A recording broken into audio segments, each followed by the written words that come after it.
Hey, I've just come back from the library where I've been doing work. Now, why would I be going off to the library to do work when I live alone and there's no one here to disturb me, except maybe the cats? So why would I go off to the library? This is the next thing I'm going to talk to you about, following on from what I've said around channels and if you were watching Friday Flow, also the different circuitry that we have. And I'm basically going to talk primarily about hanging gates, but I'm going to bring a couple of other things in as well. So, to go back to my question, the reason I went and worked at the library this morning was a bit of an experiment. I've been finding that things haven't been quite in flow for me now that I'm working entirely at home. So when I was off at school, at work, and interacting with kids and people, there was kind of a flow to that. There was a non-stickiness, shall we say, to doing that. Whereas at home, some things, yay, yes, probably better than when I was at school, but other things really kind of sticky and hard. So my experiment was to go and see if I went and worked at the library, whether that would give me access to other people's energy, particularly some hanging gates that might help to move things along. So I will dive into that as I experiment further, but it was quite interesting. So let's talk about hanging gates first of all, and then different relationships that are created. So hanging gates are in your body graph, those places where you've got like half a channel colored in, whether it's red or black, it's half a channel colored in. So that's showing that you've got one half of that channel, but not the other half. So, naturally, being human, we're seeking for what we don't have. So we're trying to find connections to the other end of that channel. And that can be useful. The fact that I've not ever come across anyone in all of the hundreds of readings and charts I've looked at that doesn't have hanging gates tells me that we are actually designed to connect to other people, so long as we're aware that that's what we're doing. So let's talk about it a little bit more. So I went along to the library in the hopes that there would be some energy there that would bridge.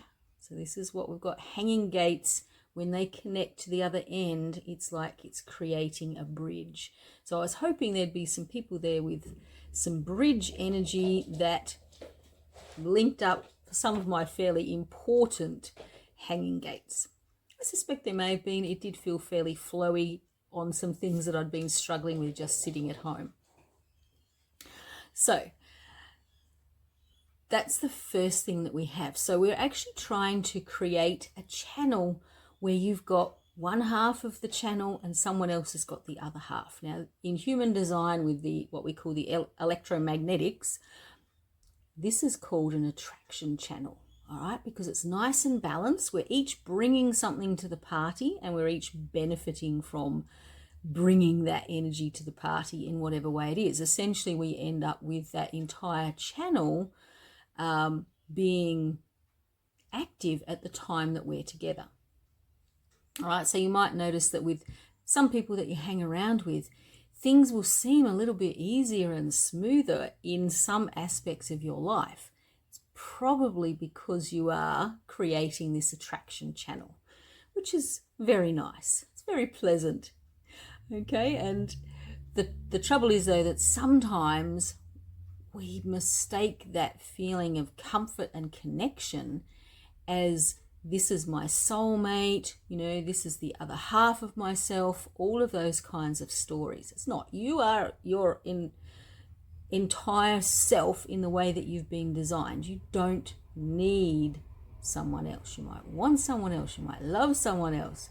There might be connections and things, but it's not a need. So be aware of what the other person's chart is like, if they'll let you. All right. So that's kind of cool. Now, that's what I was tapping into, but there are some other things to be aware of. So the other really cool one that I quite like, and I have this with a few people, are what are called friendship channels. So this is where you both have the entire channel, which means that there's not any give or take. There's not any sort of neediness involved. It's just a comfort. You can just kind of sit there and operate in the energies of that channel in a really natural way. It feels really beautiful. Some of the key people in my life actually have a friendship channel, at least one with me. It feels good. The more channels you've got, the more hope that you've actually got friendship channels developing. So they're the two really good ones. Then we have a situation where in some relationships you have a person who is dominant, and the reason they're dominant is because they have an entire channel that the other person does not. So in other words, the person is entirely undefined in at least one center. Most likely, I mean, it's probably not, that's a cut and dried statement, but there's going to be some lacking in definition. So this one person who has the entire channel, the energy of that channel will really dominate the other person, and it will kind of take over their decision making, particularly if it is related to that person having both centers undefined. It can be a really massive drain, something to be really aware of if you've got that. So make sure that you are aware and that you are giving yourself breaks if there is someone in the relationship with that, or if it's you that's got the dominant channel, give the other person some space.